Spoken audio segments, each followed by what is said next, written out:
कृपा से कुछ क्षण पश्चात भागवत भागीरथी में वाहन करेंगे। 2 बार हरि नाम उच्चारण कर लीजिए। तत्पश्चात आप सबों की सेवा की जाएगी।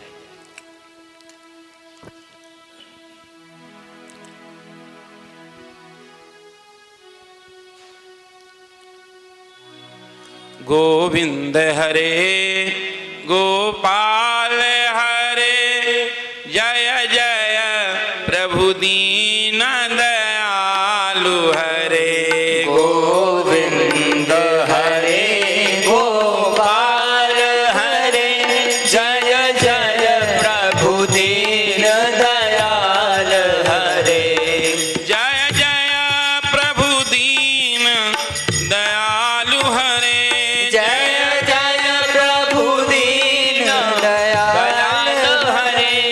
जय जय प्रभु दीन दयालु हरे। जय जय प्रभु दीन दयाल हरे। गोविंद हरे गोपाल हरे, जय जय प्रभु दीन दयालु हरे।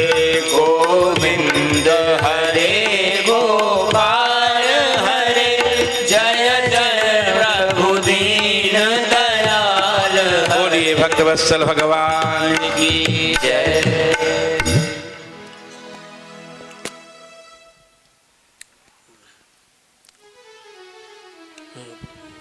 जिज्ञासु जीवात्माओं, श्री राधा माधव प्रभु की महत्व कृपा से पूर्व सत्र में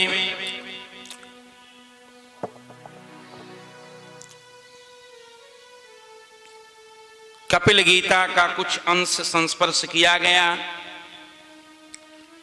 भगवान कपिल ने माता देवहूति को माध्यम बना करके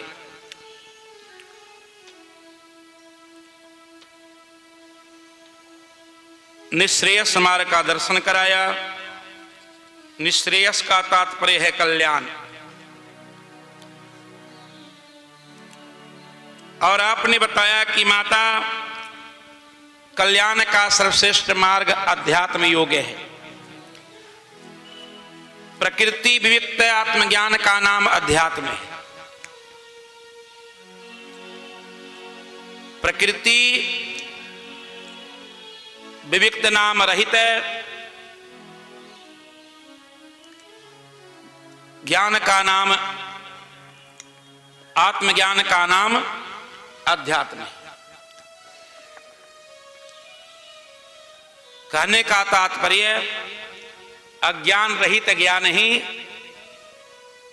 अज्ञान रहित ज्ञान ही अध्यात्म।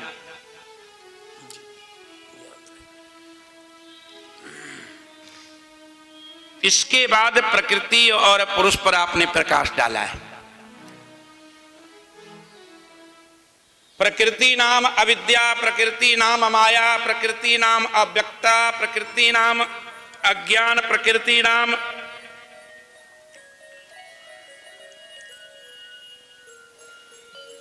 महतत्ववादी।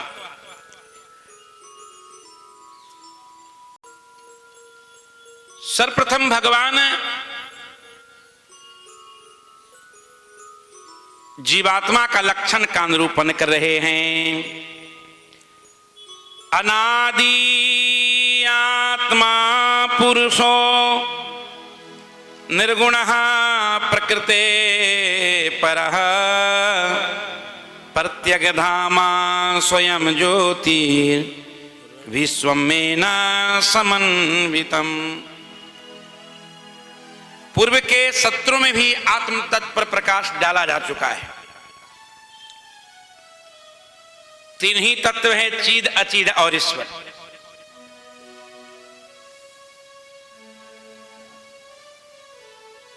इस चिदाचिद ईश्वर को तत्वत्रय कहते हैं। चिदित्यो आत्मुच्यते, चिद नाम आत्मा है। आत्मा देह, इंद्रिय, मन, प्राण, बुद्धि, ज्ञान, विज्ञान से विलक्षण है, अजड़ है, अव्यक्त है, अणु है, अचिंत्य है, निरव्यय है, निर्विकार है, ईश्वर के द्वारा नियाम्य, धारी और शेष है।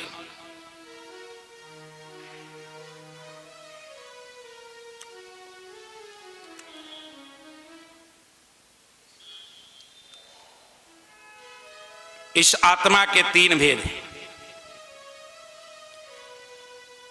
नित्य आत्मा, मुक्त आत्मा और बद्ध आत्मा।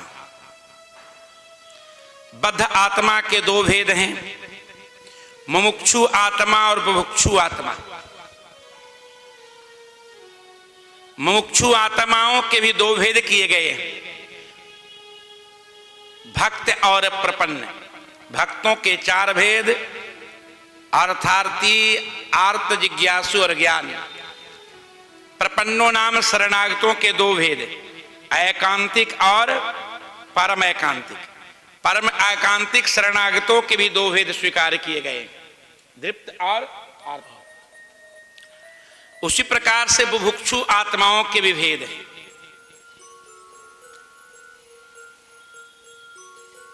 धर्म परो और अर्थ परो। भोग की इच्छा से जो संसार में जीवन धारण करता है उसे कहते हैं बुभुक्षु आत्मा। तो कुछ तो बुभुक्षु आत्मा अर्थ के लिए जीवन धारण कर रखा है, अर्थोपलब्धि है उसके जीवन का एकमात्र उद्देश्य है, और कुछ आत्माएं अर्थ के साथ साथ धर्म को भी धारण करती हैं, वो धर्म परो हो गए। इसके बाद प्रकृति पर प्रकाश डाला है। प्रकृति का लक्षण है जो ज्ञान शून्य हो और जिसमें विकार हो। ज्ञान शून्यत्व सती, जो ज्ञान शून्य हो, अविकार के योग्य उसे कहते हैं प्रकृति।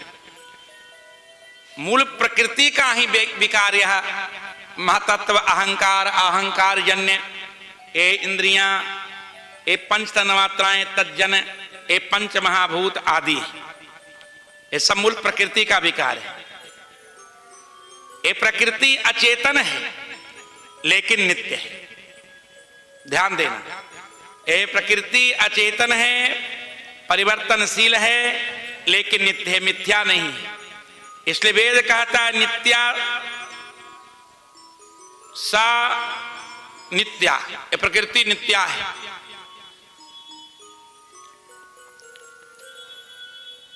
उसके बाद भगवान कपिल ने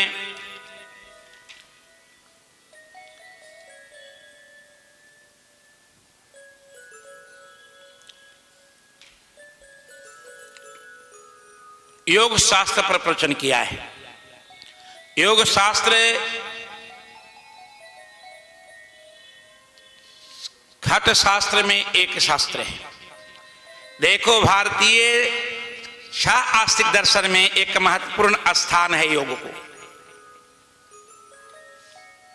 छह आस्तिक दर्शन हैं, न्याय वैशेषिक, योग सांख्य, पूर्व मीमांसा और उत्तर मीमांसा। इसमें योग का भी एक महत्वपूर्ण स्थान है। न्याय वैशेषिक स्थूल दर्शन है,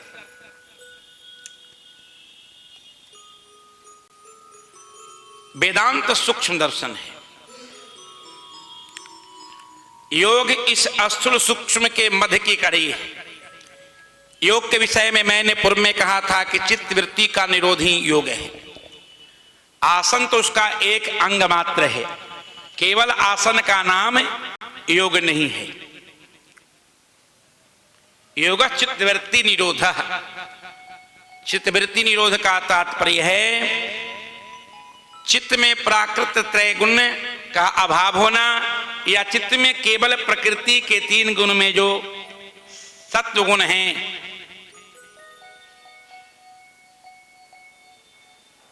उसकी विद्यमानता।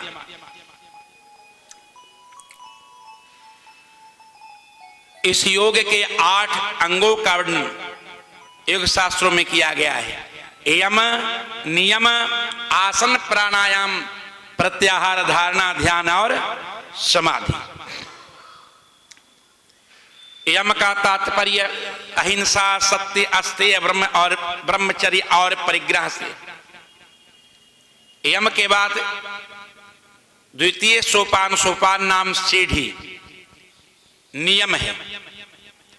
नियम के अंतर्गत शौच नाम पवित्रता। ये 2 प्रकार के, आंतरिक शुचिता और बाह्य शुचिता।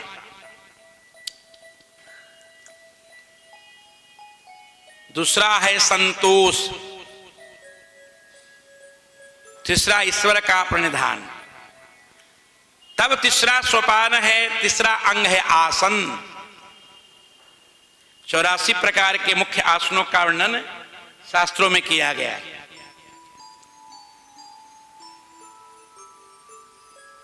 भगवान कपिल कह रहे हैं, योगस्य लक्षणं वक्षे सबिजस्य नृपात्मज मनोयेनैव विधिना प्रसन्नं याति सत्पथम।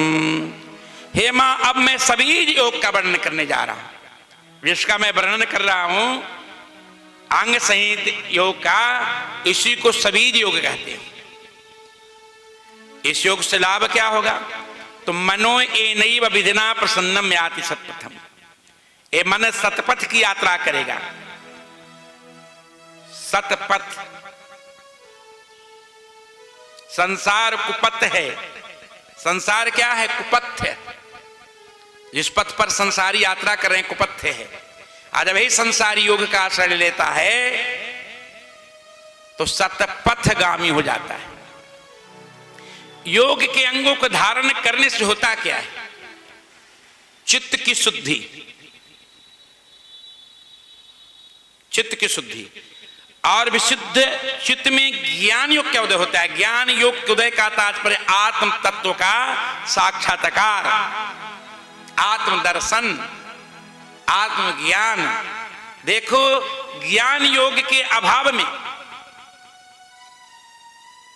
लोग वैदिक धर्म का सम्यक प्रकार से पालन नहीं कर पाते। इन तीर्थस्थलों में, धार्मिक स्थलों में या गृहों में धर्म होते देख रहे हो। ये धर्म करने वालों की भीड़ जो देख रहे हो, इन्हें तो धर्म के स्वरूप के विषय में ज्ञान ही नहीं है। जब तक आचार्य के सानिध्य में रह करके, आचार्य को पुरस्कार बना करके, भगवान की शरणागति कर आचार्य से ज्ञान प्राप्त करके हम धर्म में संलग्न नहीं होंगे, तब तक वह धर्म वैदिक नहीं माना जाएगा। लोग मनमुखी धर्म कर रहा है। आत्मज्ञान के बिना धर्म संभव नहीं है। इसलिए आत्मा का स्वरूप जानना चाहिए। आत्मा यानी मैं का बहुत जरूरी है। जो अपने आप को नहीं जाना, दूसरे को क्या जानेगा? व्यक्ति कहता मैं आपको अच्छी तरह जानता हूं। अरे पहले अपने आप को तो जान लो। हम लखी हम ही हमार लखी, और हमारे के बीच स्व को पहचानना है। अर्थ पंचक में प्रथम है स्वस्वरूप, यानी जीवात्मा का अपना स्वरूप क्या है ये जाने।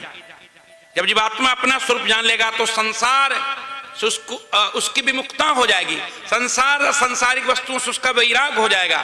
संसार में कोई भी प्राणी लगा हुआ है, समझो अज्ञानी है। ज्ञानी के सामने संसार टिकता नहीं है। एक क्षण के लिए संसार नहीं टिकेगा। देह नहीं, देह के संबंधी नहीं, देहजन्य जो जागतिक वस्तु है ये भी इनकी स्थिति नहीं रह जाती।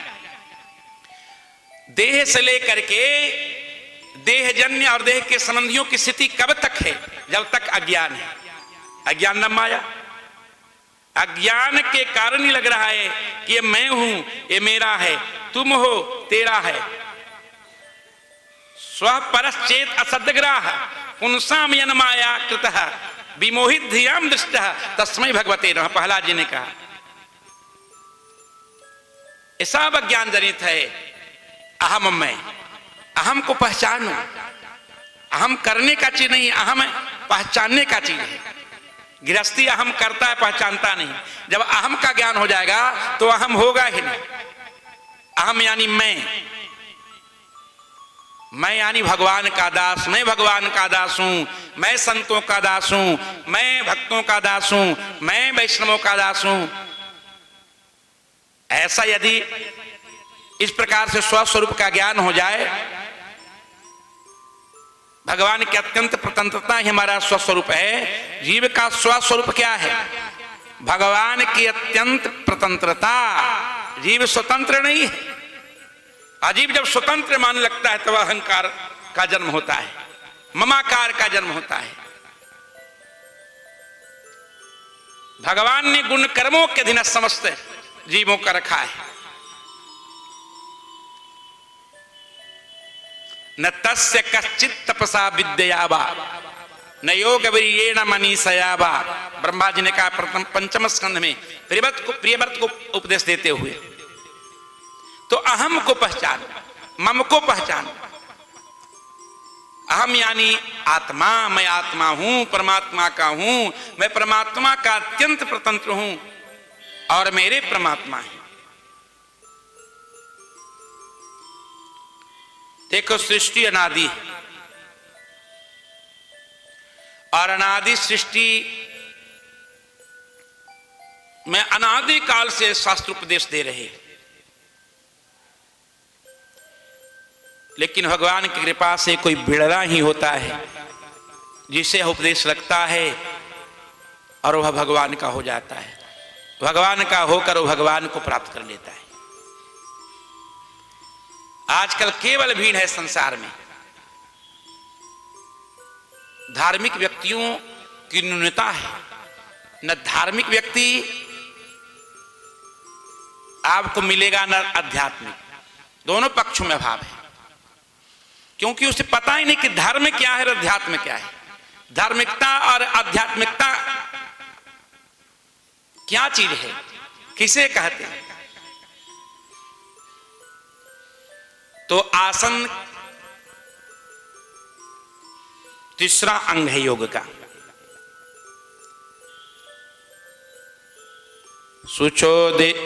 तीसरा अंग है योग का।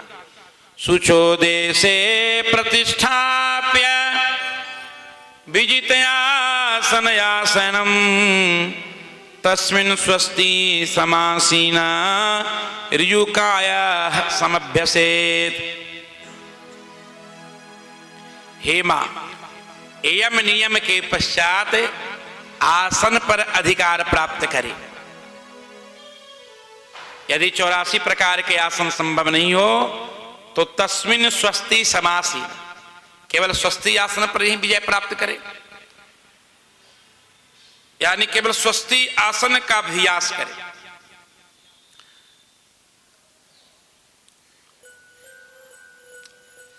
ब्रह्मसूत्र भी कहता है आसीन संभवात। जिज्ञासा ही आसन की क्या आवश्यकता है आराधना में? बोले आसन से अचलत्वं चाप्यक्षत्वात्, अचलता आती, अचलत्व आती, उससे मन में स्थिरता आती है। और जब मन स्थिर रहता है तो भगवान के स्वरूप का सांगोपांग ध्यान होता है।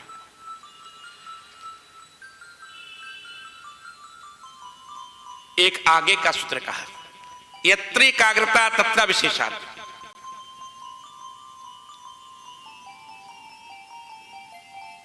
इसका तात्पर्य है कि भगवद उपासना में देश काल दिशा आदि की आवश्यकता नहीं। देश काल दिशा सापेक्ष नहीं भगवान की उपासना, यानी किसी भी देश यानी स्थान में आप भगवान की उपासना कर सकते हो, किसी भी दिशा में कर सकते हो, किसी भी काल में कर सकते हो, किसी भी दशा में कर सकते हो। पुनः प्रश्न हुआ फिर भगवान कपिल या ब्रह्मसूत्र आदि शास्त्रों ने, उपनिषद आदि ग्रंथों ने देश काल दिशा आदि का जो निर्धारण किया है, इसका तात्पर्य क्या है? शास्त्र कहता है कि अमुक देश में ही, अमुक दिशा की ओर ही, अमुक काल में ही, अमुक दशा में ही आप उपासना कर सकते हैं। शास्त्र कहता है कि नहीं बाबा जी? वृंदावन उपासना का अधिक फल है, शास्त्र कहता है। इसका क्या होगा, इन वचनों का क्या होगा? पूर्व दिशा की ओर ही यानी पूर्वाभिमुख ही उपासना करनी चाहिए, ब्रह्म मुहूर्त में ही उपासना करनी चाहिए, शांत उपासित मन को शांत रख के उपासना करनी चाहिए। शुचौ देश प्रतिष्ठाप्य वित आसन आसन, ये पूर्व पक्ष है। ये क्या है?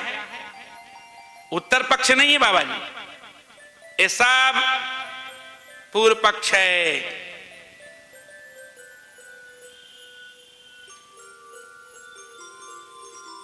उत्तर पक्ष है यत्र एकाग्रता तत्र विशेषात्, जहां मन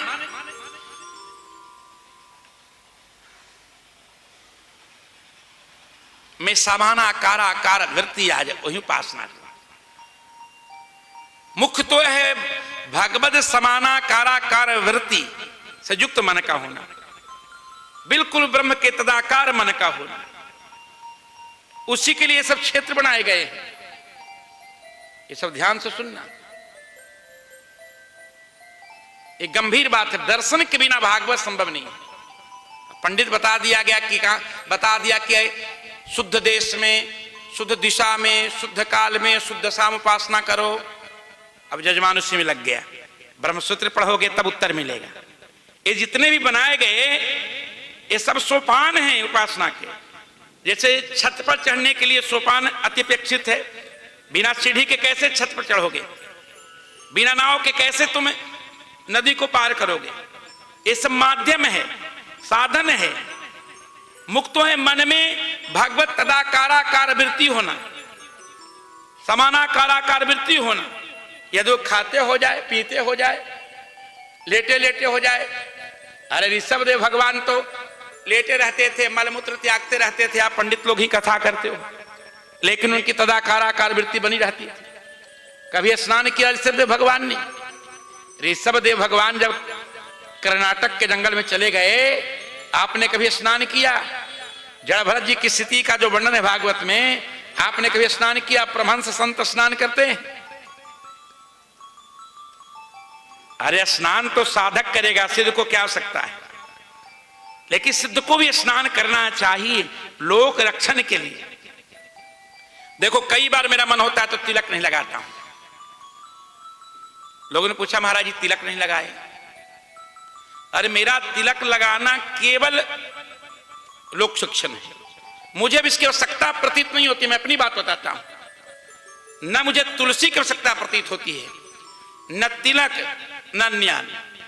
मुख तो चिंतन है। मैं जान गया कि मुख चिंतन है। जब तक नहीं जाना था तो साधन उसके अब बाह्य साधन, आंतरिक साधन नहीं है। अब सुंदर तिलक भी लगा लिए, गले में अधिक से अधिक माला भी धारण कर लिए, शंख चक्र या धनुष्मान संकित भी कर लिए, उच्च कोटि की वैराग का वेश धारण कर लिए, वैराग की बात भी किए। भगवान मिलेंगे।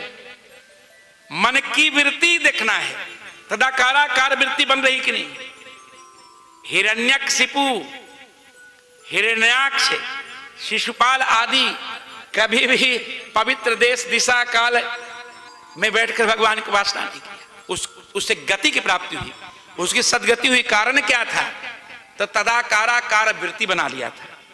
विरोध के कारण ही तदाकाराकार वृत्ति बन गई थी। इसका मतलब आप ये मत समझ लेना कि भगवान से हम विरोधात से शुरू करें। मन की तन्मयता होनी चाहिए, ध्याता का ध्येय के साथ मन की तन्मयता, मन का अटैचमेंट, अंग्रेजी में कहेंगे अटैचमेंट। देखो आजकल अटैच का जमाना है। भगत आता है तो अटैच खोजता है, अटैच चाहिए। तो तुम भी तो अटैच हो जाओ ठाकुर के साथ। तुम तो अटैच हो नहीं। 200 भगत आया है, कहां अटैच है? सब संसार के साथ अटैच है। अटैचमेंट किसके साथ है इनका? इसलिए संसार में गया सब। जिनका ठाकुर जी के साथ अटैचमेंट होगा वो ठाकुर के पास रहेगा, है कि नहीं? ऐसा आप लोग दौड़ रहे हैं अनादि काल से। एक बार एक शिष्य अपने गुरु के साथ मुंबई गया। चेला प्रथम बार मुंबई गया था। मैं भी प्रथम बार जब मुंबई गया तो मेरे मन में भावना हुई कि मुंबई देखा जाए। जब भी मैं द्वारका की यात्रा पर गया था, नासिक कुंभ से मुंबई जाना मेरा लक्ष्य नहीं था, द्वारका जाना लक्ष्य था। जैसे ही मुंबई में उसका पदार्पण हुआ, देखता है कि कोई उत्तर की ओर भाग रहा है, कोई दक्षिण की ओर भाग रहा है, कोई पूरब की ओर भाग रहा है, कोई पश्चिम की ओर भाग रहा है। शिष्य ने गुरुजी से पूछा, गुरुजी मुंबई में आग लग गई है क्या? गुरुजी ने सोचा क्या उत्तर दूं। बोले हाँ बेटा, भयंकर आग लगी है। देखो वृंदावन में भयंकर आग लगी है। एक गृहस्थी जहां जाएंगे तहां आग लेकर जाएंगे। पानी तो इनके पास है नहीं, पानी तो संतों के पास है, लेकिन आग स्थिर रहेगी तब तो संत पानी डालेंगे। और आग जब से आई है तब से आग पूरे वृंदावन में घूम रही है। बोले बेटा आग लग गई है और लोग भयंकर आग है। बोले गुरुजी दिखाई कहीं नहीं पड़ रही है आग। बोले सबके हृदय में आग लगी हुई है, वासना रूपी आग। आए हो धाम में, मोबाइल छूट नहीं रहा है, दिन रात तुम्हें यहां से भी परिवार का बिजनेस व्यापार की चिंता बनी हुई है। क्या नाटक कर रहे हो? किसके लिए नाटक कर रहे हो? कोई लाभ नहीं है। ये ढोंग पाखंड है बिहारी जी का दर्शन। जब तुमसे मोबाइल नहीं छूट रहा धाम में आने के पश्चात भी, तुम्हारा मन संसार में जा ही रहा है, बेटा बेटी परिवार से बात हो ही रही है, तो क्या भागवत सुनने से लाभ है? थोड़ा कठोर है। अरे इंजेक्शन लिए हैं कभी आप? लेने में कष्ट होता है लेकिन तत्काल लाभ करता है। जजमान की बात होती है कि नहीं परिवार से, तो क्या वृंदावन में आप रहे? आप तो ही पटना में हैं। मन से व्यक्ति जहां है वही है, तन से रहने का कोई महत्व नहीं है। मन से, मानसिक रूप से तो आप लोग घर में हैं, मैं देख रहा हूं। आप ही लोग नहीं, तीर्थस्थल में जितने लोग आए हैं, जितनी भीड़ देख रहे हैं, 1% भी नहीं, माइनस में जाना पड़ेगा। कुछ ही लोग हैं जो इससे रहित हैं। पंडित पाठ करते हैं, बगल में मोबाइल।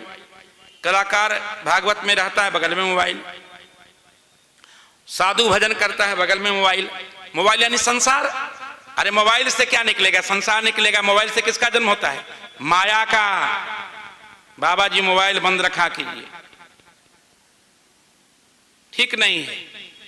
अरे जिसको जरूरत होगा हमारे पास आएगा, नहीं जरूरत होगा नहीं आएगा। अपनी आत्मा का तो पहले कल्याण कर लो। इनका तो संग ऐसा है कि मत पूछो। भागवत के 9वें स्कंध में एक सौभरी नाम के ऋषि की कथा है। और लगभग जो भागवत में कथाएं वो सभी पुराणों में एक ही कथाएं हैं। कथाओं के स्वरूप में ज्यादा अंतर नहीं।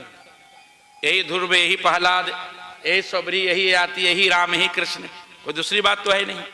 अब सृष्टि में एक ही प्रहलाद हुए, एक ही ध्रुव। एक एक उदाहरण लेकर के व्यास जी ने ग्रंथ का निर्माण कर दिया। अब कितने भक्तों के चरित्र लिखते हैं।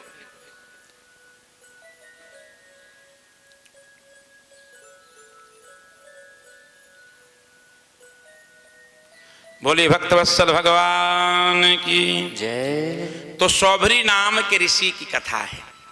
सौभरी जी माया के भय से यमुना जल में प्रवेश करके तप किया। कितने वर्षों तक? कथा करते हो, कितने वर्षों तक तप किया सौभरी जी ने?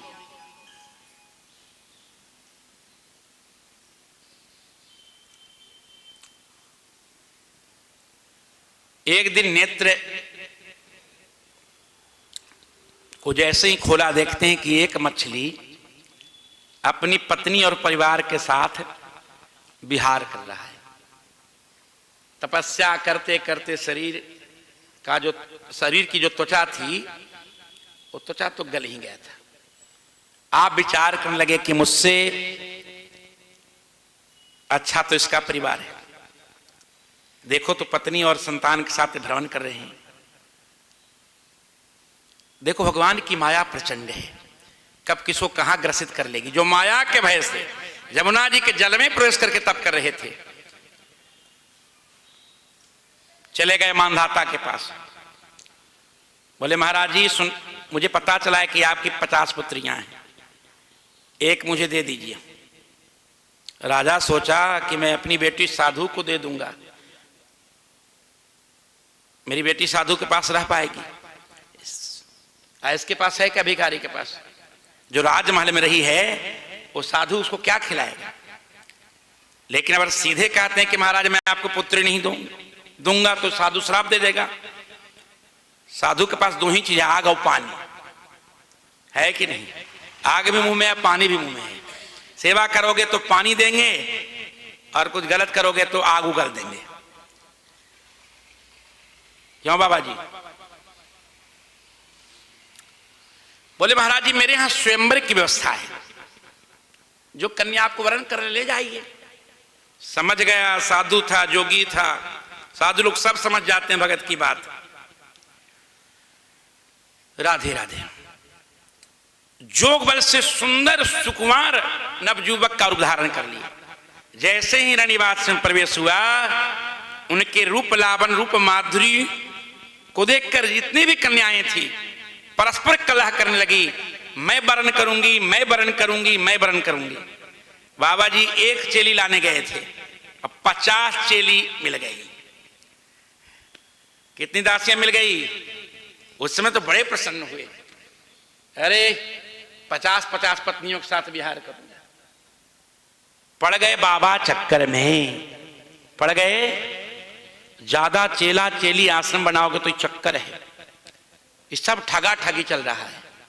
कभी एकांत में पूछा जाए, इतने जो लोग प्रवचन कर रहे हैं गला फाड़ फाड़ के, कि तुम ये जो कर रहे हो इससे तुम्हारा क्या होगा? अधोगति के अतिरिक्त कुछ नहीं है। इनकर संग सदा दुखदाई, जिम्मे कपिलही गालही, संसारी बिगाड़ने के अतिरिक्त कुछ कर ही नहीं सकता है।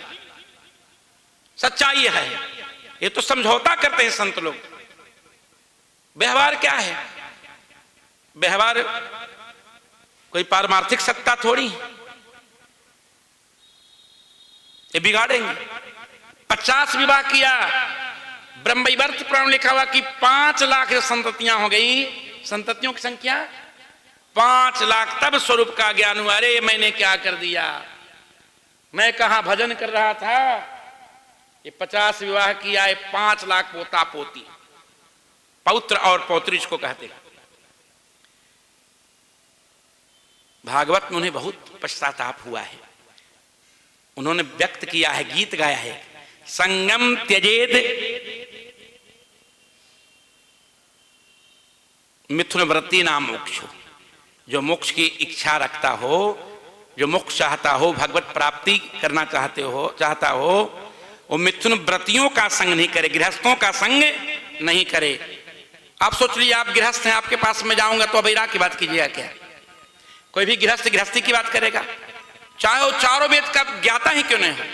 इसलिए प्रहलाद जी ने कहा कि कोई कितना भी बड़ा विद्वान क्यों ना हो, जो उस विद्वान की गति नहीं होती। विद्वान पीठम दनुजा कुटुंबम, क्योंकि शाब्दिक ज्ञान उससे हुआ, अनुभवात्मक ज्ञान होगा तो वैराग हो जाएगा।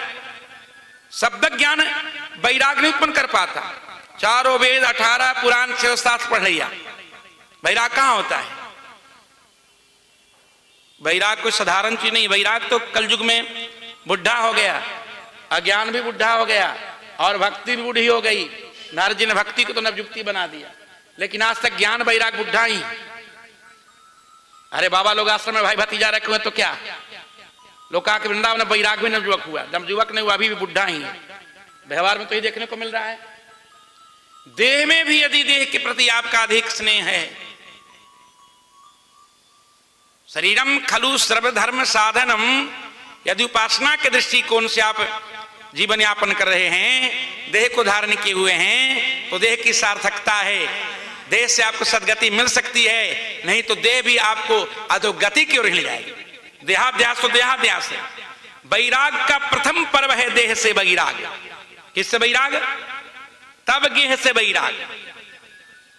ये चकाचक जो कपड़ा जो पहनता है व्यक्ति, बड़ा बड़ा मंच पर बैठता है कि देखो तो इसको तो दबी देहाध्यास बना हुआ है। ये क्या उपदेश देगा दोनों लोगों को? कीचड़ में फंसा हुआ व्यक्ति उपदेश देने के योग्य है?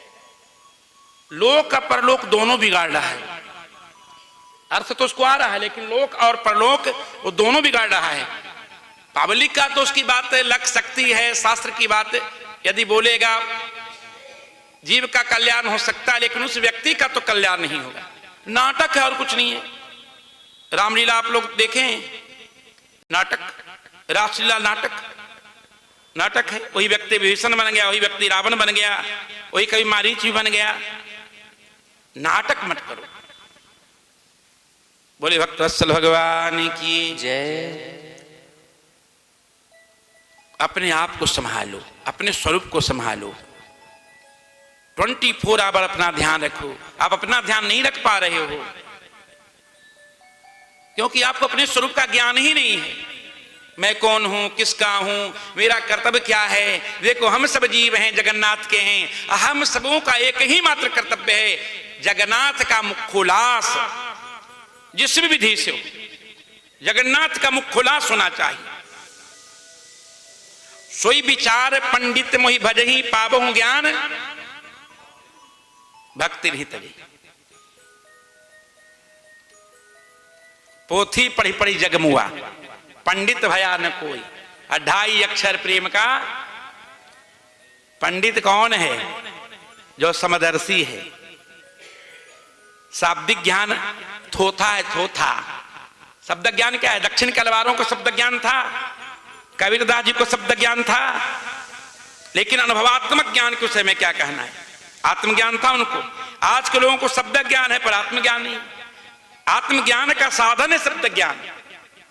साधन और साध नहीं, साध तो आत्मज्ञान है।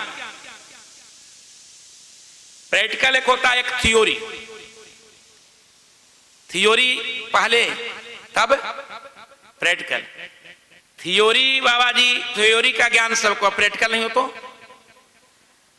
पानी पीने से प्यास बुझेगी, लेकिन जब तक पियोगे नहीं तब प्यास बुझेगी क्या? भागवत सुनने से लाभ होगा, केवल सुनने से लाभ नहीं होगा। श्रवणम तु कृतम सर्वैन तथा आत्मा बारे वेद का मंत्र है। न श्रवण से न प्रवचन से लाभ होगा, न श्रवण से लाभ होगा। नायम आत्मा प्रश्न न लभ्यो न मेधया न बहुधा श्रुते न। जब तक उसको धारण नहीं करोगे। निधिध्यासन अपेक्षित है। श्रवण का फल है मनन में, मनन का फल है धारण में। श्रवण कर लिया, मनन भी कर लिया, धारण नहीं किया। आप लोग श्रवण भी करते हो, कुछ क्षण के लिए मनन भी करते हो, 1% धारण नहीं करते हो।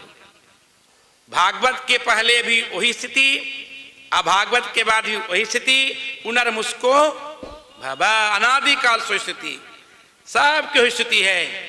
मैं देख रहा हूं। भगवान ने गीता में कहा मनुष्यानाम सहस्रेषु। सहस्र शब्द का शाब्दिक अर्थ है 1000, लेकिन सहस्र शब्द अनंतवाची है। मनुष्यानाम सहस्रेषु कश्चिद यतति सिद्धये यतताम अपि सिद्धानाम कच्चिन्माम वेति तत्वतः।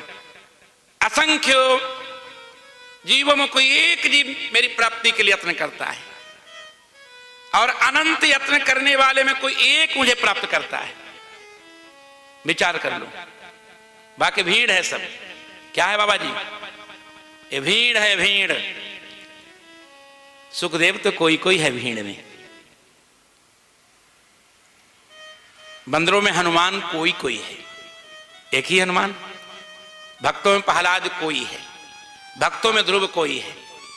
अनादि सृष्टि में 10-20 भक्तों की कथा है पुराणों में। अपवाद है। बिल्कुल मन को संभालिए, मन आपका बिगड़ रहा है।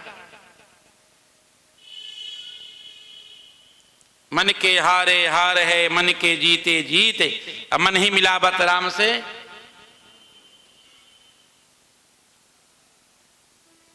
चित्त की वृत्ति को स्थिर करना है, चित्त की वृत्ति को एकाग्र करना है। उसी के लिए सब साधन बताए गए, नाम कथा आदि। ये सब साधन है। डायरेक्ट नाम कल्याण नहीं करेगा, इसके पीछे भी एक विज्ञान है।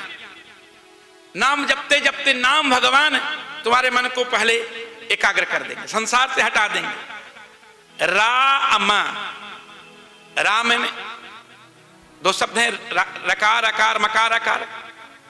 ये बसंत ऋतु आगर्षण ऋतु के समान है। भारत में 6 ऋतुएं हुआ करती है। उसमें ग्रीष्म ऋतु और वसंत ऋतु। पहले कौन सी ऋतु आती है?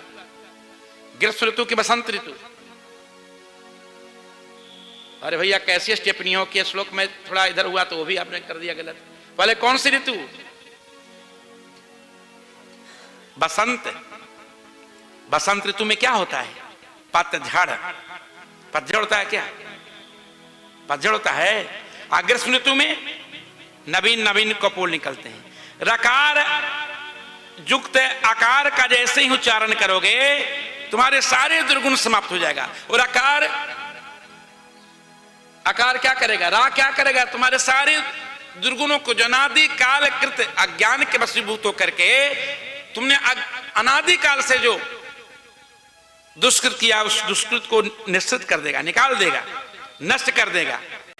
अमकार क्या करेगा? नित्य नूतन गुण पैदा करेगा। आग क्या करती है? हरि नाम की उपमा दी गई आग से। आग का क्या काम है? सूखी लकड़ी डालो उसको भी आग जलाती है, गीली लकड़ी डालो उसको भी आग जलाती है। तो पुण्यात्मा को भी लाभ नाम पहुंचाएगा और पापात्मा को भी। अंतर इतना है कि पापात्मा गीली लकड़ी के समान है।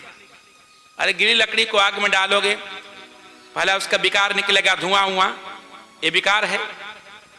पहले पाप का स्मरण करेगा नाम, और उसके बाद तब नामी में निष्ठा करेगा। और जो पुण्यात्मा उसको तत्क्षण निष्ठा हो जाती है। साधना सभी लोग करते हैं, लेकिन किसी को शीघ्र सफलता मिलती, किसी को बहुत समय लग जाता है। लगता है कि स्वामी राम समर्थ जी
बोलिए भक्तवत्सल भगवान की जय। तो मैं निवेदन कर रहा था कि जहां जिस देश दिशा काल दशा में मन तदात्मक हो जाए, मन भगवत तदाकाराकार वृत्ति से युक्त हो जाए, वही देश दिशा और काल उपासना के योग्य है। शुचो देशे प्रतिष्ठाप्य विजिते आसनम तस्मिन् स्वस्ति समासीना ऋजुकाय समभ्यसे।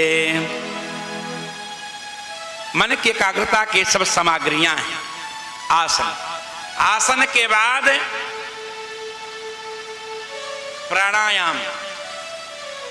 प्राणायाम में मुख्य रूप से 3 प्रकार के, जो नित्य कर्म संध्या बंदन का अंग है। जो संध्या उपासना करते हैं दैनिक प्राणायाम करते हैं। प्राणायाम के द्वारा बुद्धि को शुद्ध करे। इसके बाद प्रत्याहार, प्रत्याहार के बाद धारणा, तब ध्यान। भगवान के स्वरूप का ध्यान करे।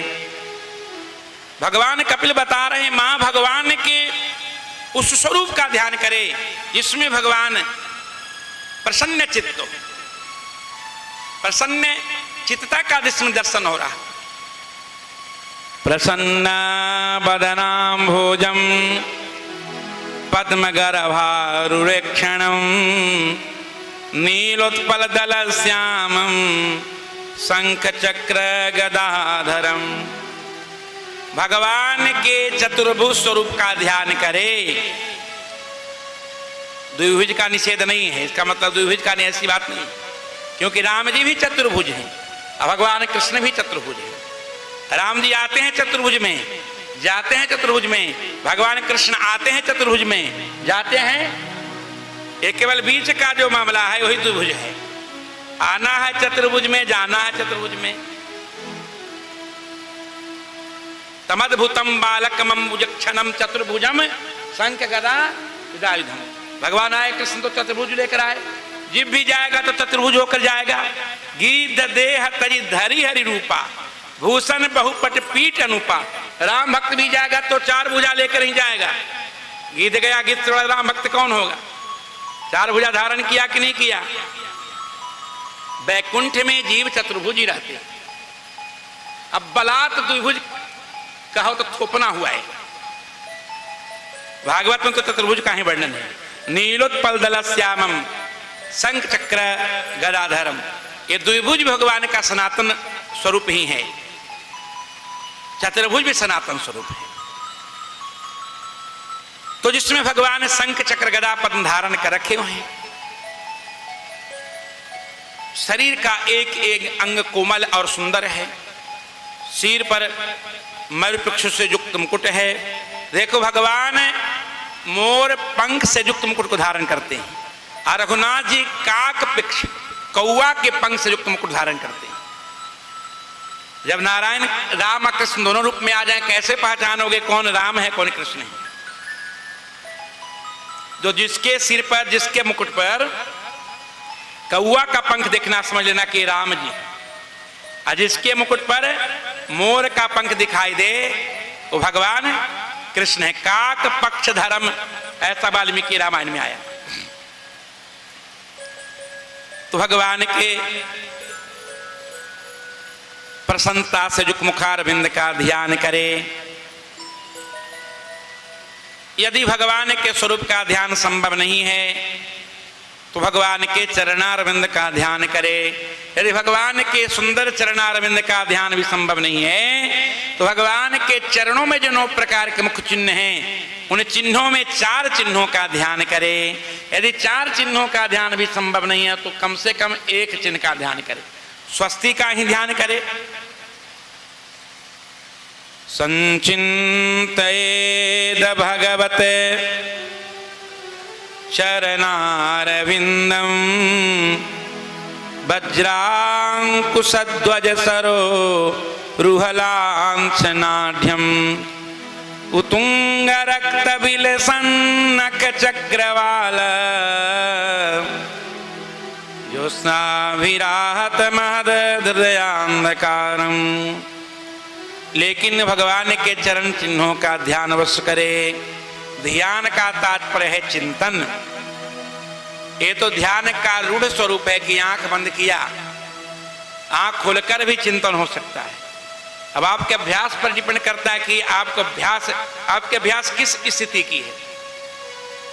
महात्मा लोग तो चलते फिरते भी चिंतन करते रहते हैं। ध्येय चिंतायाम धातु से ध्यान बना है। ध्यान में त्रिपुटीकरण अपेक्षित है। ध्याता, ध्यान और ध्येय का त्रिपुटीकरण। तो ध्यान का अर्थ नेत्र बंद करना नहीं। ध्यान में कोई जरूरी कि नेत्र बंद करके ही ध्यान करें। ये देखा देखी है। गुरुजी ने बता दिया बेटा नेत्र बंद करके ध्यान करने, या चेला ने देखा गुरुजी नेत्र बंद करके ध्यान कर रहे हैं। ध्यान तो नेत्र खोल के भी हो सकता है। देखो सब वक्त आंख बंद करके मंगलाचरण करता है, मैं नेत्रों को खोल करके करता। हमें तो सब जगह दिखाई पड़ता। चिंतन होना चाहिए, मन में उसकी तदाकाराकार वृत्ति होनी चाहिए। ध्यान का मतलब यही है, भगवद काराकार वृत्ति, मन की वृत्ति, चित्त की वृत्ति, बुद्धि की वृत्ति, ये तदाकाराकार होनी चाहिए। बोले भक्त वत्सल भगवान की जय। इसके बाद भगवान कपिल ने भक्ति तत्व पर प्रकाश डाला है। माता देवहूति ने कहा भगवान भक्ति योगस्य मे मार्गम ब्रूहि विस्तर सह प्रभु। कृपा करके आपकी प्राप्ति का जो मुख्य मार्ग है शरणागति और भक्ति, उसमें भक्ति तत्व पर प्रकाश डालिए। भगवान बोले देखो मां, ऐसे भक्ति का भेद नहीं। कहीं भक्ति का भेद होता है? भक्ति का भेद होता है क्या?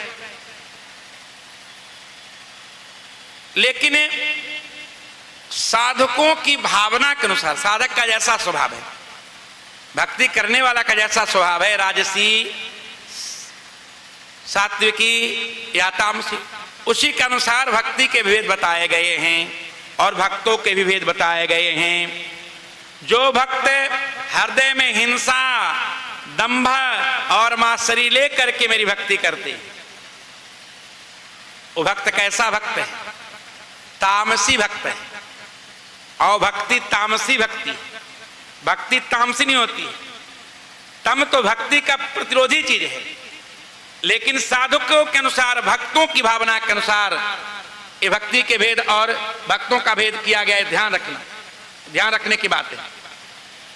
तो जो भक्तगण, जो साधकगण हृदय में हिंसा, मात्सर्य, दंभादि रख करके उससे प्रेम करते हैं, भक्ति नाम प्रेम, वो तामस भक्त हैं, उनकी भक्ति तामसी भक्ति है।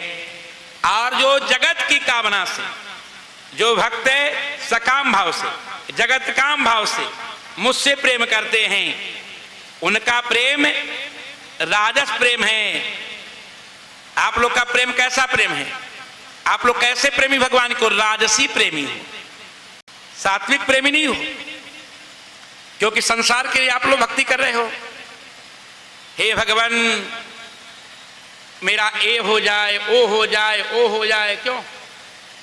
अरे भगवान से क्या मांगना है? भगवान तो कृपालु हैं, दयालु हैं।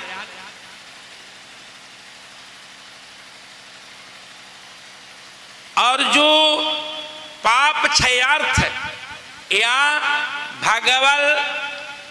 भागवत मुखोल्लासार्थ, यानी भगवान की प्रसन्नता के लिए भगवान से प्रेम करे, भगवान की भक्ति करे, वो भक्ति सात्विकी भक्ति है और सात्विक भक्त है। निष्काम भक्त ही सात्विक भक्त हो सकता है, जिसके हृदय में किसी प्रकार की कामना नहीं है, न भक्ति की कामना और न मुक्ति की कामना। मुक्ति की भी यदि कामना है कि केवल मुझे मिल जाए, आप सात्विक भक्त नहीं हो सकते। सात्विक भक्त की संज्ञा ज्ञानी, इसलिए भगवान ने कहा ज्ञानी तो आत्मैव मतम। 4 प्रकार के भक्तों की चर्चा गीता अध्याय 7 में भगवान ने, 4 प्रकार के पापियों की भी चर्चा उसके पूरे श्लोक में, और 4 प्रकार के भक्तों की चर्चा। बोले ये चारों भक्त उदार हैं।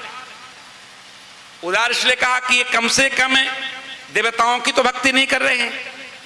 देखो आजकल लोग ज्यादा अधिक लोग ऐसे जो भगवान की भक्ति करता है और देवता की भक्ति करता है, परिवार की भक्ति करता है, संसार की भक्ति करता है।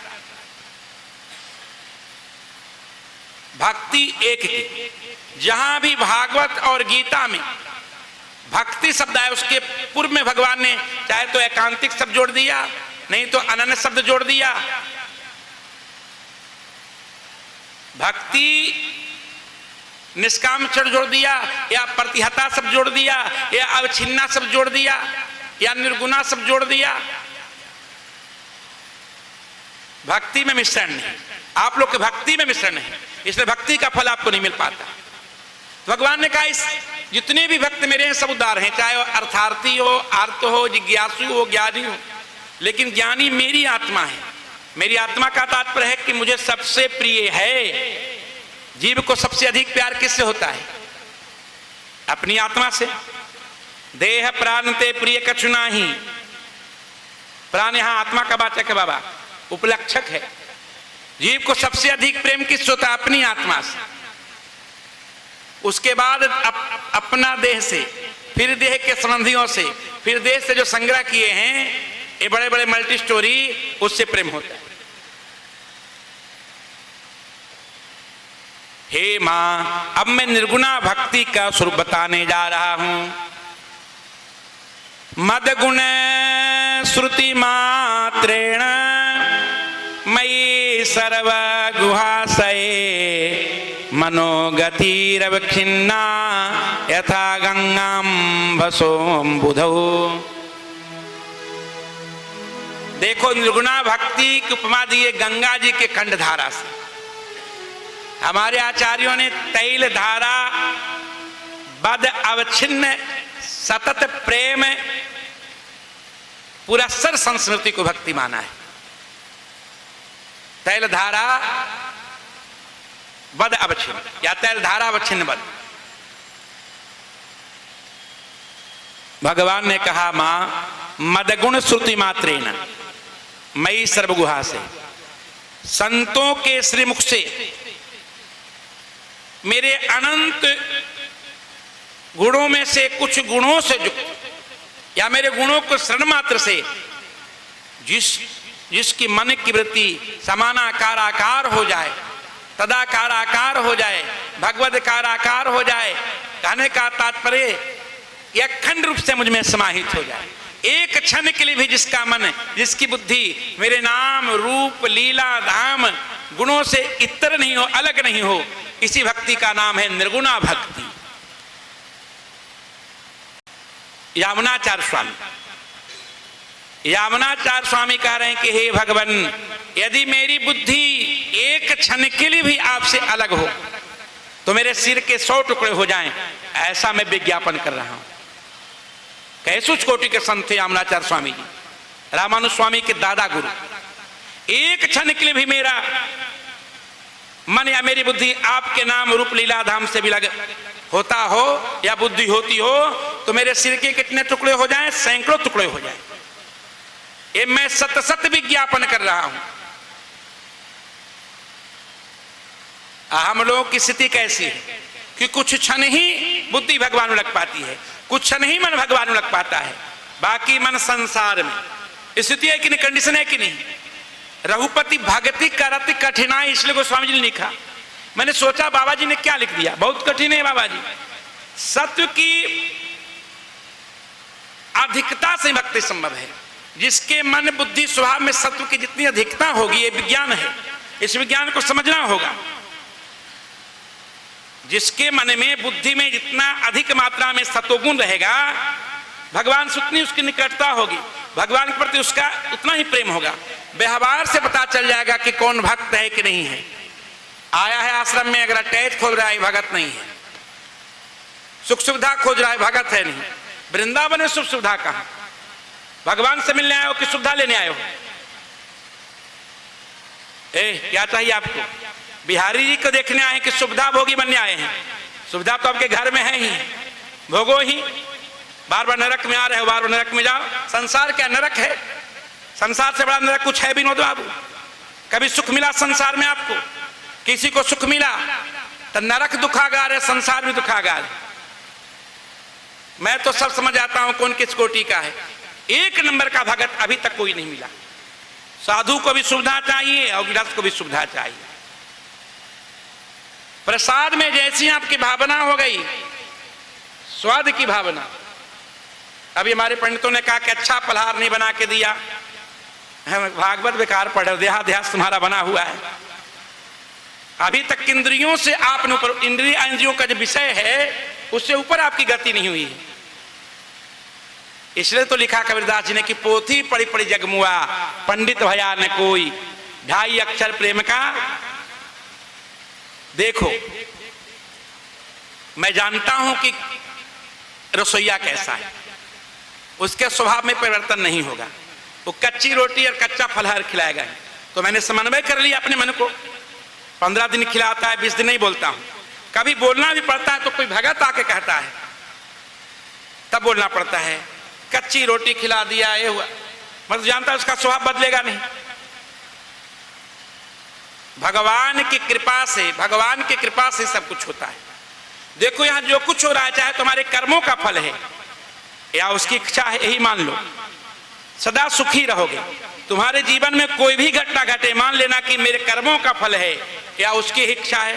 गीता में भगवान ने कहा भवंती भावा भूतानां मत्तेव पृथक विधा, अहिंसा समता त्याग। जो भी घटनाएं घटती, जो भी भावनाएं बनती है, ये मेरे द्वारा और भगवान के विधान को कोई टाल नहीं सकता। न तस्य कच्चित तपसा विद्यावा न योग प्रिय न मनी सयावा।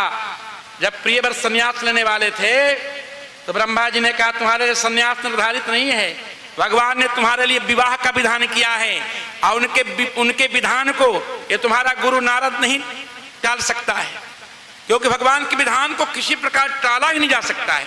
आज सबके लिए विधान निर्धारित है।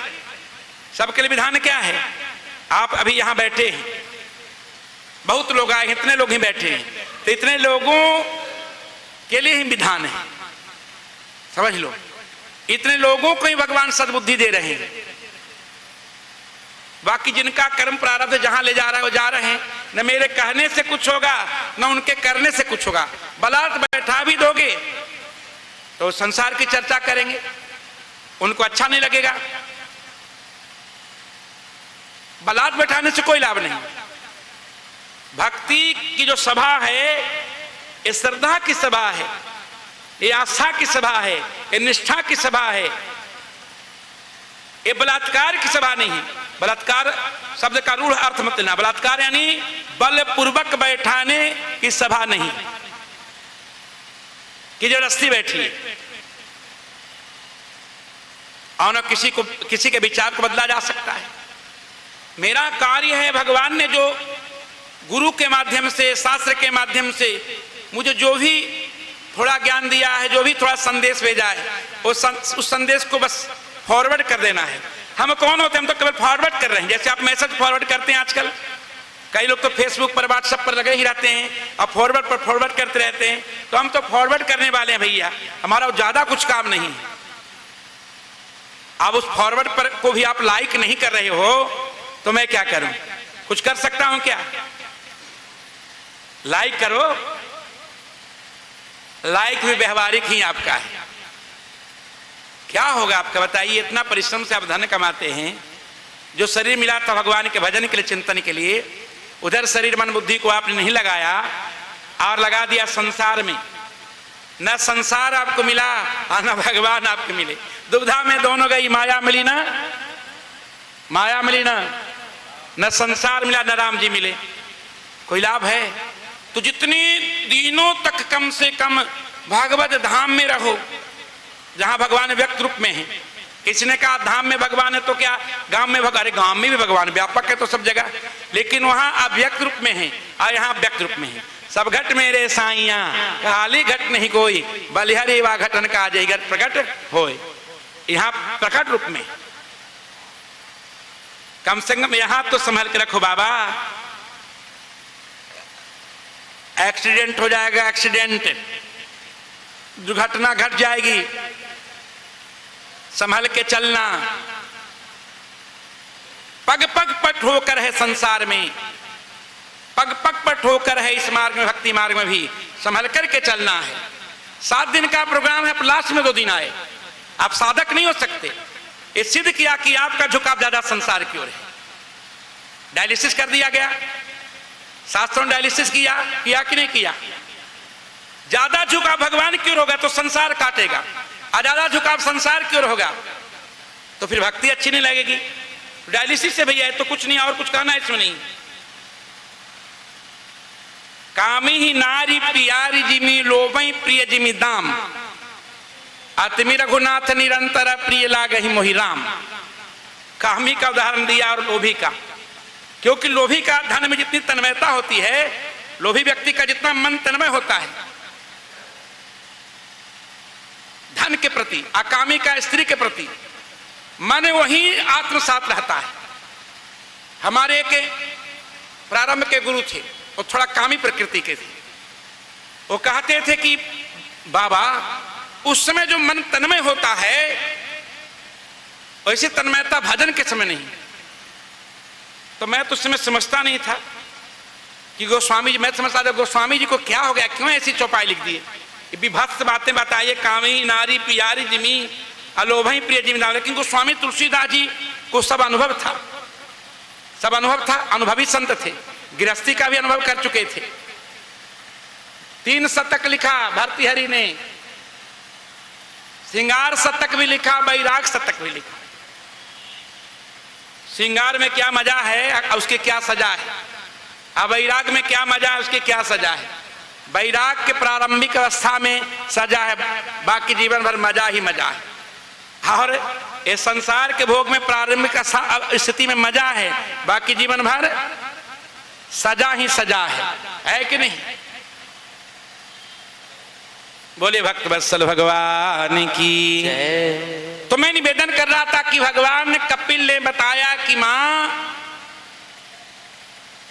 जिसकी मन की वृत्ति मेरे गुणों के श्रवण के पश्चात अखंड रूप से मेरे प्रति हो जाए, मुझ में हो जाए, उसी को निर्गुणा भक्ति कहते हैं। एक शब्द में अखंड मन के अखंड वृत्ति का नाम ये है निर्गुणा भक्ति। बोले भक्तवत्सल भगवान की जय। आप कृपा करें भगवान, आपके अंदर निर्गुणा भक्ति आ जाए, सबके अंदर निर्गुणा भक्ति आ जाए। उसी को द्वितीय स्कंध में कहा गया तीव्रेण भक्ति योगेन। ये भगवान की कृपा के बिना संभव नहीं। प्रहलाद आदि जो भक्त हुए हैं, प्रहलाद जी आप कथा सुनेंगे आगे। प्रहलाद से उनके गुरुओं ने पूछा, गुरु के नाम से आप परिचित हैं, कि तुम्हारी स्थिति ऐसे क्यों हो गई। प्रहलाद जी ने कहा, गुरु जी इसमें मेरा दोष नहीं।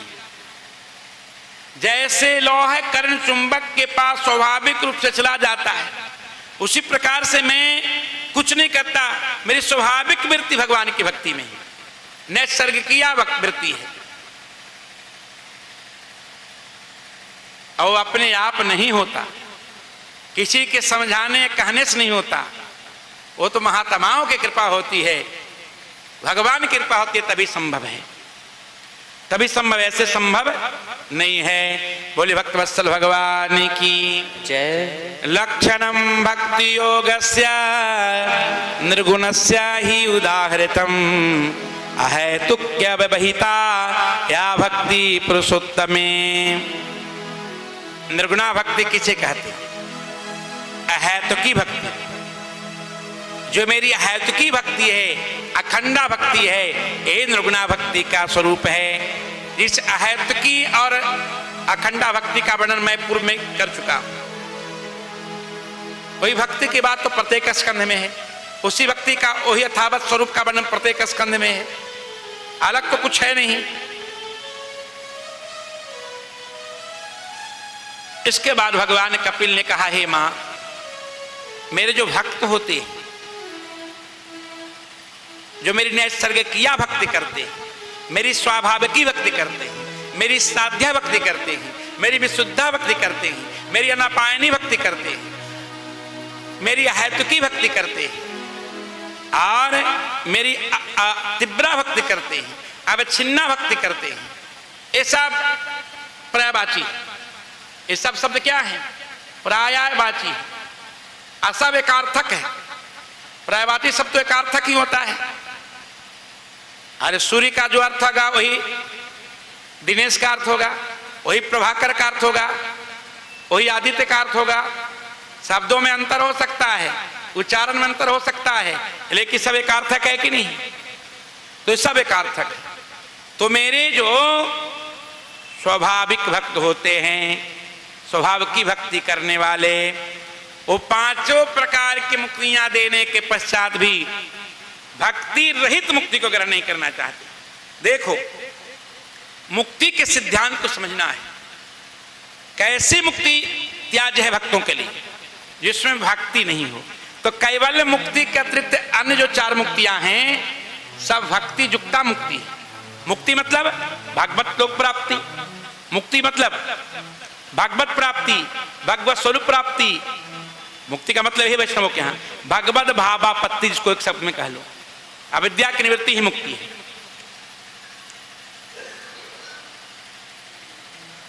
तो भक्ति विहीन मुक्ति भक्त नहीं चाहते। तो भक्ति विहीन मुक्ति केवल है कैवल्य। जहां मुक्ति की निंदा है, वहां कैवल्य की निंदा है। कैवल्य भक्ति नहीं चाहते। कैवल्य मुक्ति मिलती है ज्ञानियों को, भक्तों को तो कैवल्य मुक्ति मिलती नहीं। भक्त जब भक्ति प्रवृत्ति का आश्रय लेकर के यहां से मुक्त होकर भगवत लोक जाता है तो वहां भी निरंतर भगवान के कार्य में संलग्न रहता है। वही भक्त कभी पादुका बन जाता है, कभी भगवान के आभूषण बन जाता है, तो कभी भगवान के वाहन बन जाता है। वो भक्त ही से बनता है, यानी अपने आप को कैंकरी के जो साधन हैं उसके रूप में भक्त परिणत कर लेता है। आपसे पूछेगा कोई बाबा जी कि आप भगवान के लोक में जाकर क्या बनना चाहेंगे, भगवान के पादुका बनना चाहेंगे कि मुकुट बनना चाहेंगे, कि भगवान का माला बनना चाहेंगे। भक्तों का माला भगवान पहनते हैं, वेंकटेश भगवान अपना माला स्वयं पहनते हैं, और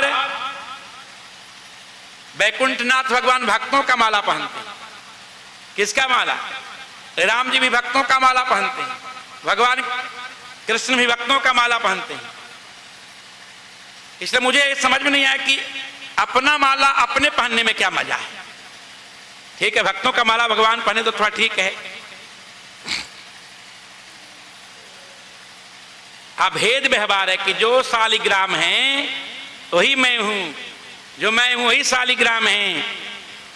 विष्णु तत्व का प्रतिपादन इससे हो रहा है। जहां जहां राम मंदिर में शालिग्राम है और राम जी में विष्णु तत्व का प्रतिपादन करा रहा है कि नहीं? क्योंकि विष्णु ही शालिग्राम बन के आए हैं। अभेद का प्रतिपादन, अद्वय का प्रतिपादन। बोलिए भक्त वत्सल भगवान की जय। हे मां अहम, ध्यान देना, उच्च कोटि की बात। ये आप लोगों का संसार के किसी संसारियों को पचेगा नहीं। अरे हम महात्माओं को ये पचने वाली बात नहीं है। अहम सर्वेषु भूतेषु भूतानाम अवस्थितः सदा अतम अवज्ञाय मामर्त्यः कुरुते अर्चा विडंबनम। अर्चा की उपासना विडंबना मात्र है। ये अच्छी बात है क्या? हम लोग अर्चा भगवान के 5 रूप में एक रूप है, हम लोग तो अर्चा के अर्चक हैं। किसके लिए विडंबना है? ऊपर के चरणों में कह रहे हैं, का श्लोक के 4 चरण होते हैं। मैं समस्त प्राणियों में समान रूप से स्थित हूं।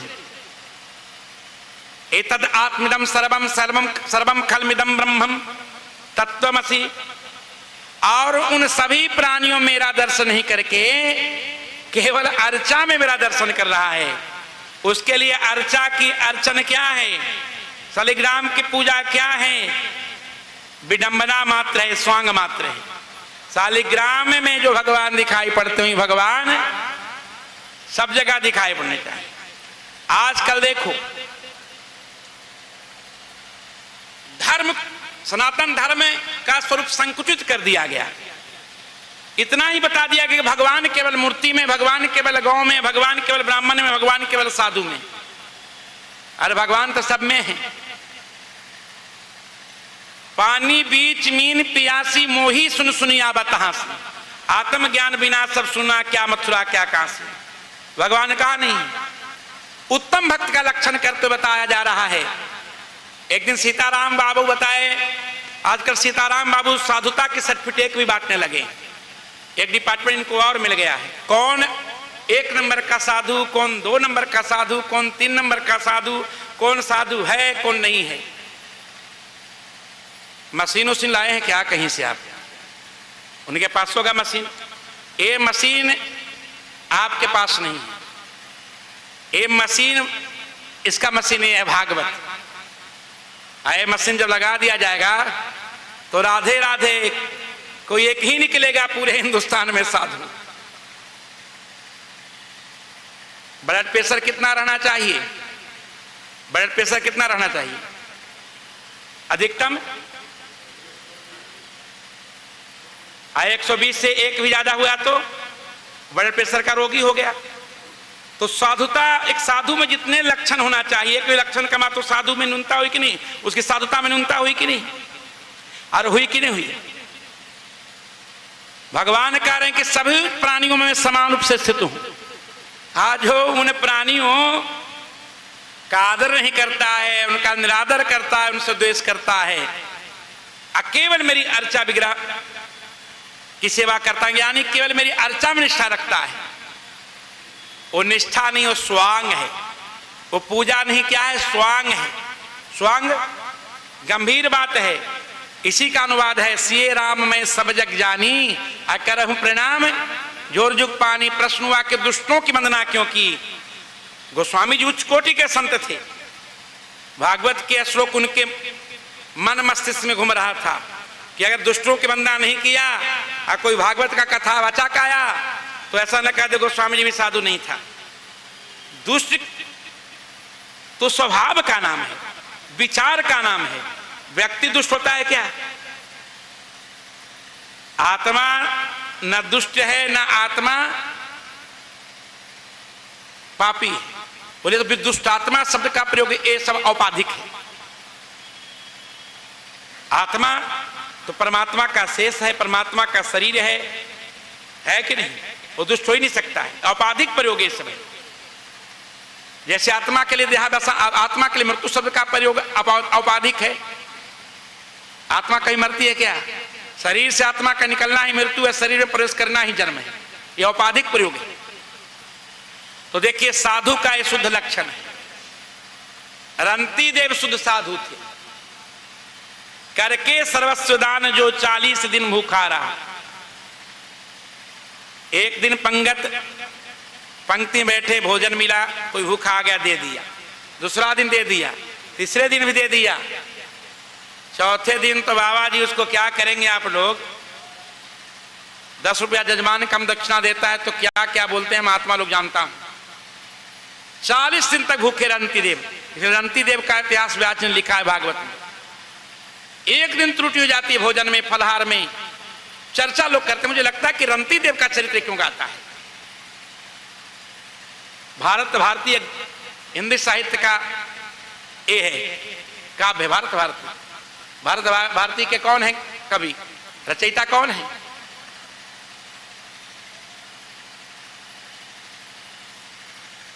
भारत भारती है कि नहीं बाबा जी? किनकी कृति है भारत भारती? गुप्त जी की। बहुत सुंदर रंती देव के चरित्र का निरूपण किया है, भारतवर्ष का भी निरूपण किया है। भारत भारती पढ़िएगा, जरूर पढ़ना चाहिए भारत भारती। बोले भक्त वत्सल भगवान की। कहने का तात्पर्य कि सर्वभूतमय दृष्टि बनाओ। भगवान ने भागवत में और गीता में अपनी विभूतियों का वर्णन करके संदेश दिया है कि किसी से द्वेष मत करो, किसी से विरोध मत करो, ये सब मेरा शरीर है, मैं शरीरी हूं। प्रकृति या प्राकृतिक पदार्थों से विरोध है, किसी भी जीव से विरोध है, मेरे शरीर से विरोध है। एक ऐसी व्यक्ति है कि आत्मा से हम प्रेम कर रहे हैं, भगवान की आत्मा से प्रेम कर रहे हैं, भगवान के शरीर से विरोध कर रहे हैं। आप मेरी आत्मा से प्रेम करें और मेरे शरीर से विरोध करें, एक ऐसा प्रेम है। ये प्रेम है कि प्रेम में बेईमानी है? हे मां यो माम सर्वेषु भूतेषु संतम आत्मानम ईश्वरम हित्वार्चम भजते मोढ़्याद्भस्मन्नेव ज्योतिषः। सर्वभूतमयी जिनकी दृष्टि नहीं हुई है, जो सभी प्राणियों मेरा दर्शन नहीं करते, केवल अर्चा में दर्शन उनका होता है, उनके द्वारा कृत उपासना कैसी है? राख में हवन करने के जैसा। जैसे कोई व्यक्ति राख में हवन करे, आग में नहीं, आग का आग के बाद जो शेष रह जाता है ईंधन का, उसको कहते हैं राख। अब राख में जाए स्वाहा, अब पंडित चारों वेद का मंत्र पढ़ दे और जजमान स्वाहा 1 क्विंटल नहीं 100 क्विंटल से कर दे, लाभ होगा? अरे प्रज्वलित अग्नि में हवन करने से लाभ है। उसी प्रकार से सर्वभूतमय दृष्टि रखकर के शालिग्राम की सेवा कीजिए। शालिग्राम की भगवान का दर्शन इसलिए कि सब जगह भी हरि दिखाई पड़े। इसलिए संतों के यहाँ संगत पंगत एक होता है, और जिन संतों के यहाँ संगत पंगत अलग है, समझो कि संत अभी नहीं बना है। संगत पंगत एक रखो, सबको एक समान भोजन दो, जो भी बने एक समान बने, एक समान होना चाहिए। हाँ कुछ व्यवस्थाएं हैं, आप कहेंगे फिर आपके यहाँ, मेरे यहाँ व्यवस्थाएं एक समान है। अब कोई भगत अपना धन लगा के कमरा बनाया है तो उस पर तो मेरा अधिकार नहीं भाई। अगर मैं उससे कमरा का हरण करके किसी को देता हूं तो उसके लिए ये मेरा एक तो अधिकार नहीं है, अनधिकार चेष्टा है, और उसके साथ हिंसा हो जाएगी। आप हॉल में, इतना बड़ा हॉल है, ये सार्वजनिक है। नागेंद्र बाबू के योजना क्या कहते हैं उसको, प्रेरणा से हॉल बना है, ये सर्वजन है, आइए इसमें सब लोग रहिए। क्यों आप कहिए मैं गर्भगृह में रहूं तो ठाकुर जी के लिए आरक्षित है। अरे सरकार जब सबको समान व्यवस्था नहीं दे सकती, उनके यहाँ भी व्यवस्थाएं विभक्त है। एसी है, आप यात्रा करके आते हैं तो फर्स्ट क्लास एसी है, एसीओ में विभाग है, तो उसका नॉन एसी है, उसमें भी जनरल बोगी है, और एक और कौन सी बोगी, और स्लीपर क्लास, नॉन एसी में स्लीपर क्लास, और उसमें हमारे ऐसे साधुओं के लिए विदाउट टिकट की व्यवस्था है कि नहीं बाबा जी? आप तो विदाउट आए होंगे। बोले भक्तवत्सल भगवान की सब व्यवस्था है। हे मां, चारों वर्णों में सभी प्राणियों में मानव श्रेष्ठ है। ध्यान देना, सभी प्राणियों में मानव श्रेष्ठ है। अब मानवों में ब्राह्मण श्रेष्ठ है। कौन? अब ब्राह्मणों में वेदज्ञ ब्राह्मण श्रेष्ठ है। अब वेदज्ञ ब्राह्मणों से वेदों का अर्थ जानने वाला ब्राह्मण श्रेष्ठ है। अब वेदों का अर्थ जानने वाला ब्राह्मण से संशय का निराकरण करने वाला ब्राह्मण श्रेष्ठ है। ब्राह्मण के विषय में विशेष रूप से पद्म पुराण में चर्चा है, यहाँ केवल संकेत कर रहे हैं। और इन सबों से श्रेष्ठ मेरा भक्त है। कौन है वो? ब्राह्मण भी हो सकता है, क्षत्रिय भी हो सकता है, वैश्य भी हो सकता है, शूद्र भी हो सकता है, हिंदू हो सकता है, मुसलमान भी हो सकता है, किसी भी पंथ, किसी भी योनि, किसी भी जाति का हो सकता है। शरणागति में सबका अधिकार है। जटायु जी का नाम आप लोग सुने होंगे, हैं? जटायु जी का नाम, और काकभूषुंडी जी का भी नाम सुने होंगे। ये रामायण में ऐसे ऐसे भक्तों का चरित्र है, इसके बाद भी लोगों में समता नहीं आ पाती है। जटायु के चरित्र का गान करोगे, इसमें न्यूनता की अनुभूति नहीं होती है। और दूसरे जाति का व्यक्ति आ गया, वो दूसरे जाति का है, दूसरे समाज का है,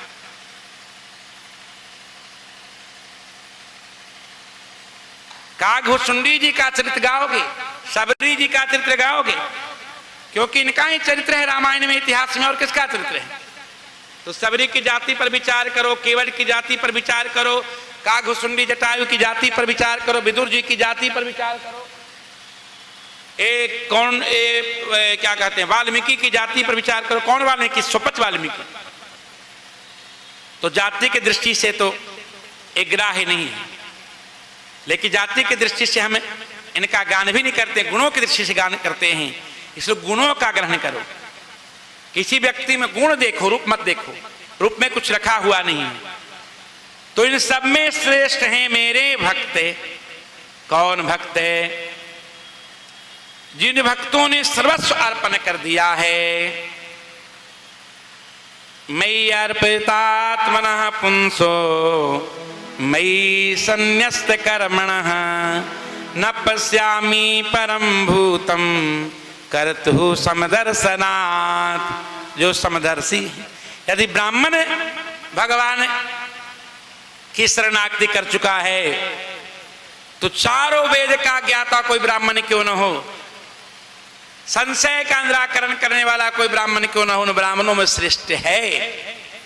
श्रेष्ठ है कहने का तात्पर्य है कि वैष्णव सर्वश्रेष्ठ है। वैष्णव यानी शरणागत, चाहे किसी जाति का हो, किसी वर्ण का हो, किसी जोनि का हो, किसी पंथ का हो। बोले भक्तवत्सल भगवान की जय। इसके बाद देहगे में आसक्त पुरुषों के अधोगति पर प्रकाश डाला है। अधिक में अधोगति पर चर्चा नहीं करता। अधोगति की चर्चा क्या करना है? हम लोग अधोगति के लिए थोड़ी आए, हम लोग सदगति के लिए आए हैं। इसे सदगति पर चर्चा, अधोगति की चर्चा इसलिए भागवत में की गई, नरक की चर्चा इसलिए इन ग्रंथों में किया गया कि जो पापात्मा हैं उनके अंदर भय हो। अब भय बसात भी हो, धर्म की ओर उन्मुख हो जाए। जैसे प्रश्न हुआ कि वेद त्रिगुणात्मक है, अब वेद में जो त्रिगुणात्मक जीव हैं उनके लिए विविध विषयों का वर्णन किया गया है। वेद में मारण भी है, वेद में मोहन भी है, वेद में उच्चाटन भी है, वेद में तो सब कुछ है। सेन जाग भी वेद में है कि नहीं है? सेन जाग भी वेद में है। तो वेद में ये तामसी राजसी विषयों का वर्णन क्यों है? केवल उन तमोगुणियों और रजोगुणियों जीवों को अपने प्रति विश्वस्त करने के लिए। माँ जैसे मीठा के ब्याज से अपनी संतान को अपने पुत्र को भोजन कराती है, दूध पिलाती है। बेटा जब नहीं खाता माँ क्या करती है? बेटा लो चॉकलेट है, चॉकलेट करती है कि नहीं? इस प्रकार से अपने पुत्र को खिलाती है।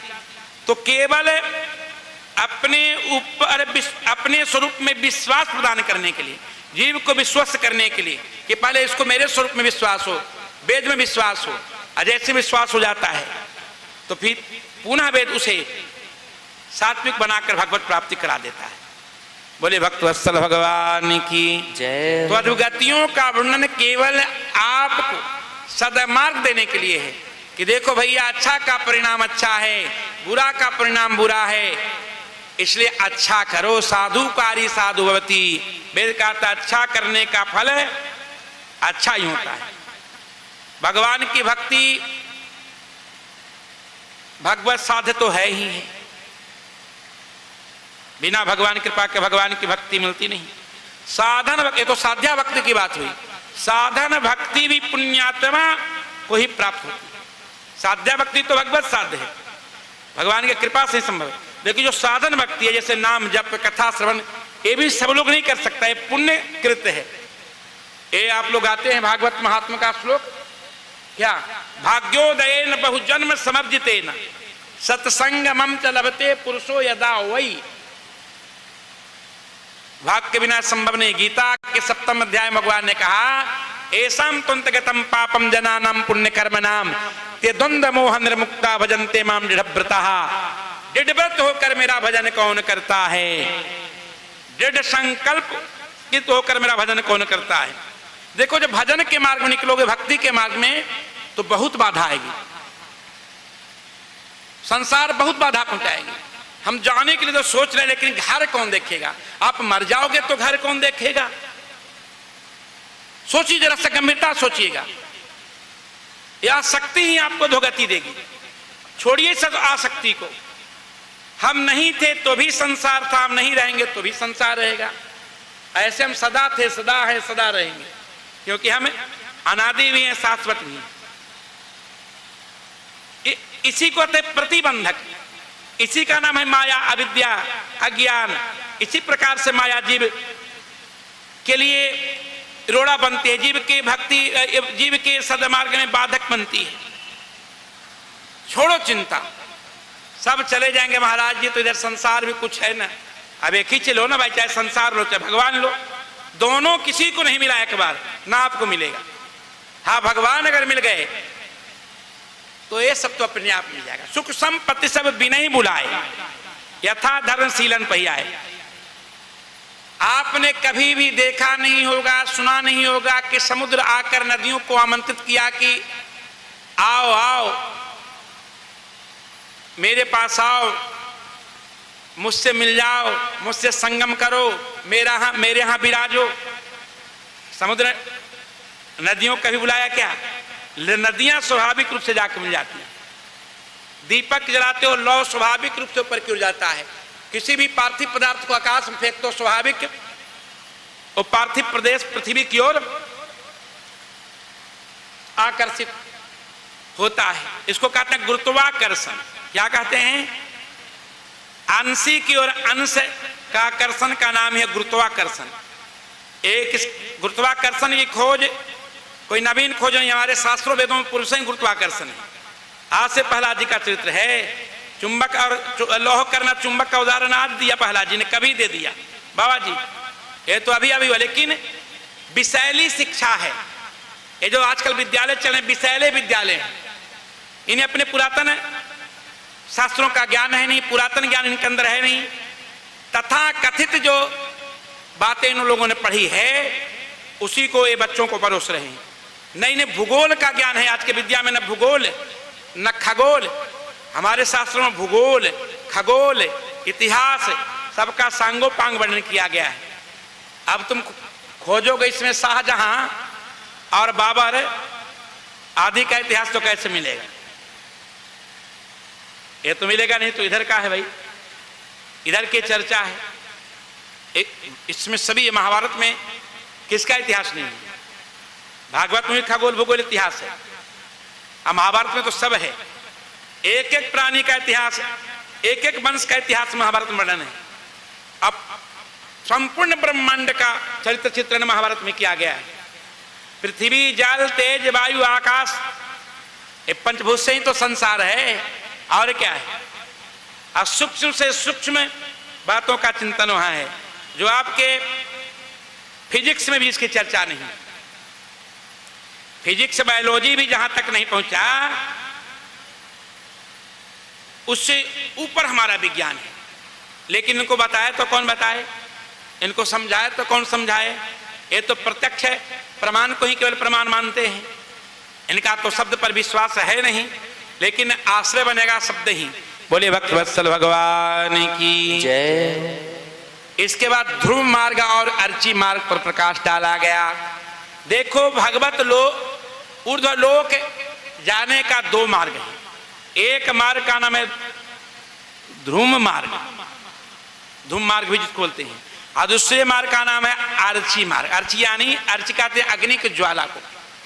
तो अर्ची मार्ग से जाते हैं शरणागत लोग, और ध्रुव मार्ग से जाते हैं जो भगवान की शरणागति नहीं किए हैं, जो सदगुरु के माध्यम से पंच संस्कार जिनका नहीं हुआ है, वो तो ध्रुव मार्ग से जाएंगे। पुण्यात्मा होते पर में ध्रुव मार्ग से जाएंगे। अब वैष्णव लोग जाते हैं अर्ची मार्ग से, और 12 लोक मध्य में मिलता है वैकुंठ और धरा से वैकुंठ के मध्य में, और उन 12 लोकों में इनका सम्मान होता है। फिर ब्रजा में स्नान करते हैं, स्नान के बाद दिव्य चतुर्भुज स्वरूप प्राप्त होता है। फिर अमानव पुरुष उनको किस प्रकार से वैकुंठ में प्रवेश कराते हैं, कैसे अप्सराएं स्वागत करती है, किस प्रकार से भगवान की सामीप्य प्राप्त होता है, और भगवान से इनकी वार्ता होती है। ये अर्चरादि वर्णन है। भागवत में तो विस्तार से वर्णन नहीं है, इसका वर्णन किया है। इस प्रकार वर्णन करके भगवान कपिल ईशान दिशा की ओर चले गए हैं। माता देवभूति योग का आश्रय लेकर अपने शरीर को नदी के रूप में विगलित कर ली है। बोलिए भक्तवत्सल भगवान की जय हो। अब आपका समय पूरा हुआ और कपिल गीता भी पूर्ण हो गया। सायंकालीन सत्य का काल है 3 बजे से लेकर के सायंकालीन सत्य में आपको ध्रुव चरित्र सुनाया जाएगा, पृथु चरित्र सुनाया जाएगा, और प्रिय व्रत के वंशजों का चरित्र सुनाया जाएगा। ये सब शाम का संध्याकालीन बेला का विषय होगा। आप लोग यथा समय आएंगे, जिनको भ्रमण करने की इच्छा होगी, संसार में आकर्षण होगा, और संसार की ओर जाएंगे, कोई बात नहीं है। बोले भक्तवत्सल भगवान की जय। गोविंद जय जय गोपाल जय जय गोविंद जय जय गोपाल जय जय राधा रमण हरि गोविंद जय जय राधा रमण हरि गोविंद जय। बोले बाल कृष्ण लाल की जय।